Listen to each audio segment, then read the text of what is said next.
Hello and welcome to the channel. The presidential candidate of Labour Party LP, Peter Obi, has detailed how the electoral body, INEC, helped his case without them even knowing by failing to provide clear copies of election results. Details in a bit. Subscribe, like, share, and comment. Thank you. INEC helped my case at the election tribunal. Peter Obi. The presidential candidate of the Labour Party LP in the 2023 elections, Peter Obi, has said that the Independent National Electoral Commission INEC helped his case by failing to provide clear copies of election results. The LP flag bearer stated this in his final written address submitted to the Presidential Election Petitions Court, Abuja. According to Obi, INEC inadvertently confirmed his claim that the electoral umpire should change them by 2.5 million votes in the final results of the February 25th presidential election declared by the Commission. Niger News recalls that Obi's fourth witness at the PEPC, a professor of mathematics at the Nnamdi Azikiwe University, Awka, Anambra, Eric Uwaduegwu Ofuedu, attended experts' report stating, "I observed that from the HiRef portal, scores on Form EC8As of 39,546 polling units were inaccessible, contain uploads not connected with the presidential election." The professor added that from the IREF portal, 18,088 polling units results were blurred. This number of polling units negatively impacted the votes of 2,565,269 accredited voters and 9,165,191 voters that collected their PVCs.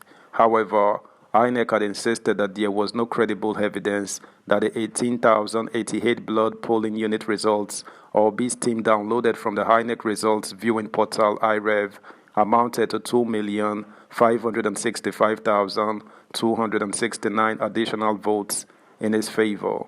But Obi's lead counsel argued that when INEC was subpoenaed to produce Form EC8As, including the scanned copy it uploaded to IREV, the electoral body presented certified documents that were either manifestly blurred or blank, purporting they were the results of the election in respective polling units. He argued that the blurred copies certified by INEC cannot by any stretch of the imagination be described as the authentic version of the actual Form EC8A containing the records of the figures obtained by the candidates in the respective polling units. Yet, INEC certified these blurred copies and images as true copies of what is in their possession. He urged the court to declare that a certified copy is a copy of a document certified as true by the officer who has the custody of the original. Obi's lawyer further contended that the electoral umpire has helped their case by producing a certified unreadable Form EC8As uploaded on HiRev as a copies of the original in its possession. Subscribe, like, share, comment, and please turn the notification bell on. Thank you. Meanwhile, the legal counsel to President Bola Tinubu and Vice President Kashim Shettima, Wole Olanipekon, has refuted the final written argument presented by Peter Obi and the Labour Party LP who are disputing Tinubu's presidential election victory. Obi, representing the LP, challenged Tinubu's win in the February 25th presidential election. In response, Olanipekon filed a counter-argument with the Presidential Election Petition Tribunal on Friday, requesting the court dismiss both the original petition and the final written argument from Obi and the LP. The opposition had claimed that Tinubu was not qualified to run for president because of a $460,000 forfeiture in the U.S. and his failure to secure at least 25% of the votes in the Federal Capital Territory (FCT). However, in a 14-page retort, Tinubu's legal team insisted that Obi and the LP had effectively abandoned their case in their final written address. They called on the court to dismiss the opposition's claims Due to this clear manifestation on display of abandonment of the entire petition, Tinubu lawyer said Order 22, Rule 5 of the Federal High Court Civil Procedure Rules 2019, which is applicable to the proceedings, mandates that a written address shall contain the issues arising from the evidence for determination. From this simple grammatical provision of the rules, it is clear that the petitioners have not formulated any issue for determination capable of being considered or countenanced by this honorable court, and the court can also not consider their address without issues for determination being presented by them.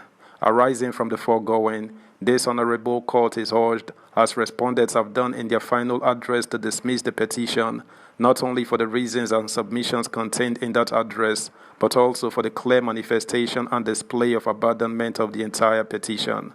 Tinubu's lawyers also argued that the forfeiture made by the president in the U.S. did not arise from a conviction, that non-conviction-based forfeiture NCBF of the type referenced in Exhibit P5 is typically the outcome of an in-rem action that does not involve trial or conviction for an offense, the lawyers argued. The president's lawyer said Obi and LP did not address the purported failure of INEC to supply them Form EC8As in several polling units and the allegations of mutilations, cancellations, and outright swapping of votes. Throughout the address, this sweeping statement has not been activated by pointing to any specific Form EC8As which is caught by the alleged vices or which contains any figure or votes swapped in favor of the second and fourth respondents against the petitioners, what the figures are, how the said figures have affected their votes, and how the said conjectured figures have aided the votes of the respondents, the lawyer said. With respect, the entire address, like the petition itself, is a fiction. In other news, the Labour Party LP presidential candidate, Peter Obi, has urged individuals he referred to as agents of retrogression to refrain from behavior that might sidetrack the judiciary from impartiality while addressing the cases before them. His message was relayed via a statement issued by the head of the Orbidati media office, Diran Onifade in Abuja.